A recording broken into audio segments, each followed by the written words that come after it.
এরপরেরটাতে কি বলছে যে ইট কম্পেয়ার, এটাকে কম্পেয়ার করা হয়, তুলনা করা হয়। এটাকে বলতে কোনটাকে? এডুকেশনকে, শিক্ষাকে তুলনা করা হয়। শিক্ষাকে তুলনা করা হয় কার সাথে? To light.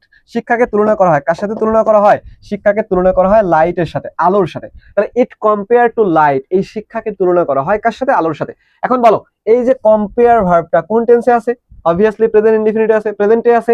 এখন বলো তো এই কম্পেয়ার করার কাজটা কি? এই শিক্ষা অর্থাৎ ইট কি কম্পেয়ার করতে পারে? শিক্ষা কি নিজে নিজে কম্পেয়ার করতে পারে?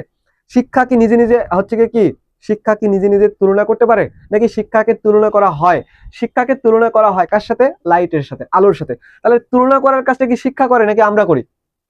তুলনা করার কাজটা কি শিক্ষা নিজে করে নাকি অন্য কারো মাধ্যমে সে হচ্ছে গিয়ে তুলনা হয়? হ্যাঁ, অবভিয়াসলি তুলনা করার কাজটা ইট নিজে করতে পারে না। ইট কি? শিক্ষা তুলনা করার কাজটা নিজে করতে পারে না। যেহেতু ভার্বের কাজটা সাবজেক্ট করতে পারে না, তাই জন্য সেটা প্যাসিভ। যেহেতু ভার্বের কাজ, মেইন ভার্বের কাজ যখন সাবজেক্ট করতে পারে না, তখন সেটাকে বলা হয় প্যাসিভ। মেইন ভার্বের কাজ যদি সাবজেক্ট করতে পারে তাহলে সেটা অ্যাক্টিভ। তাহলে এখানে মেইন ভার্ব হচ্ছে কম্পেয়ার। কম্পেয়ার করার কাজটা তো ইট, শিক্ষা নিজে করতে পারে না, শিক্ষা তো নিজে নিজে তুলনা করতে পারে না, তার মানে এটা কিসে আছে? প্যাসিভে আছে। এখন আসো, প্যাসিভে যেহেতু আছে, প্যাসিভে সাবজেক্টের পরে কি থাকে? সাবজেক্টের পরে একটা অক্সিলারি থাকে। কি থাকে? সাবজেক্টের পরে একটা অক্সিলারি থাকে, অবশ্যই ওটা বি অক্সিলারি হবে। এখন দেখো আমরা কোন টেন্সে আছি? আমরা প্রেজেন্ট টেন্সে আছি। তাহলে প্রেজেন্ট টেন্সের মধ্যে বি অক্সিলারি কারা বলো তো? প্রেজেন্ট টেন্সের মধ্যে বি অক্সিলারি কারা? এম, ইজ, আর না? এম, ইজ, আর, এরা না? এখন দেখো এখানে এম বসাবা, ইটের পরে এখানে এম বসাবা নাকি ইজ বসাবা নাকি আর বসাবা? ইট যেহেতু সিঙ্গুলার, সিঙ্গুলারের সাথে সিঙ্গুলার বসাবা, ইটের সাথে ইজ বসাবা। তাহলে কি হবে তখন? ইট ইজ, এরপরে যে মেইন ভার্বটা থাকবে, এই মেইন ভার্বটা কি হয়ে যায়? ভিতরি হয়ে যায়। আমরা জানি প্যাসিভের স্ট্রাকচার এমন, প্যাসিভের স্ট্রাকচারটা এমন যে বি ভার্বের পরে প্যাসিভ হলে বি ভার্বের পরে কি হয়ে যায়? ভিতরি হয়ে যায়।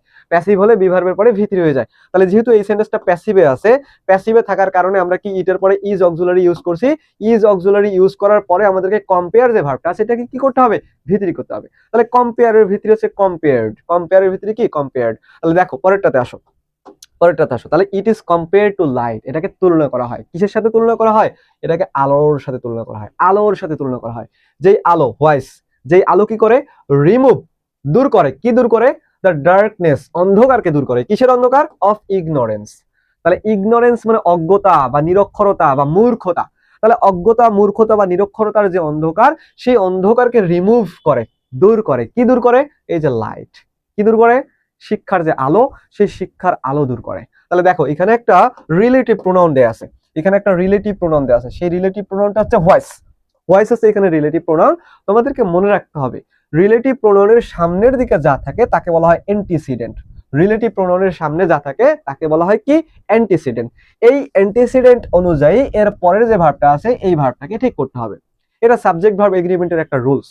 তাহলে এই যে রিলেটিভ প্রোনাউনের সামনে যা থাকে তাকে বলা হয় অ্যান্টিসিডেন্ট। এর বাংলা অর্থ হচ্ছে পূর্বপদ। এই অ্যান্টিসিডেন্টটা যদি সিঙ্গুলার হয় তাহলে পরের ভার্বটা সিঙ্গুলার হবে, অ্যান্টিসিডেন্টটা যদি প্লুরাল হয় তাহলে পরের ভার্বটাও প্লুরাল হবে। তাহলে এই যে রিমুভ, এই রিমুভ ভার্বের সাবজেক্টকে, এই রিমুভ ভার্বের সাবজেক্ট হচ্ছে এই যে লাইট। বোঝা গেছে?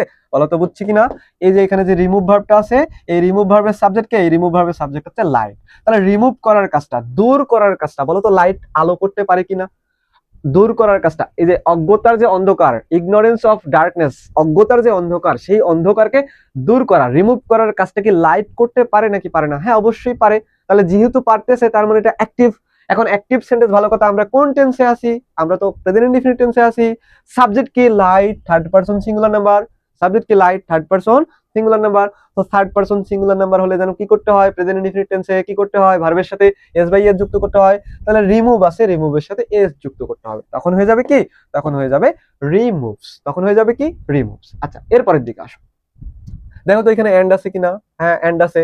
তাহলে এন্ডের সামনের দিকে তুমি যা করছো, এন্ডের সামনের দিকে তুমি যা করবা, এন্ডের পরে যে ভার্বটা আসবে, এন্ডের পরের দিকে যে ভার্বটা আসবে, ওই ভার্বটাকেও তাই করতে হবে। এন্ডের সামনের দিকে তুমি যা করছো, এন্ডের পরের দিকে যে ভার্বটা আসবে, ওই ভার্বটাকেও তাই করতে হবে। তাহলে সামনের দিকে তুমি এস বাই এস যুক্ত করছো না, এই যে হেল্পের সাথেও তোমাকে এস বাই এস যুক্ত করতে হবে। তাহলে হেল্প আছে, হয়ে যাবে হেল্পস। এরপরে দেখো এই যে ইনফিনিটিভের টু আছে, দেখছো? ইনফিনিটিভের টু, ইনফিনিটিভের টু থাকলে যেন কি করতে হয়? এই টু এর পরে ভার্বের বেস ফর্ম বসে। তাহলে ডিস্টিংগুইশ যেমন আছে ডিস্টিংগুইশটা তেমনই থাকবে। এখানে ডিস্টিংগুইশ যেমন আছে ডিস্টিংগুইশ কি তেমনই থাকবে। বলো তো বুঝছি কিনা? আচ্ছা,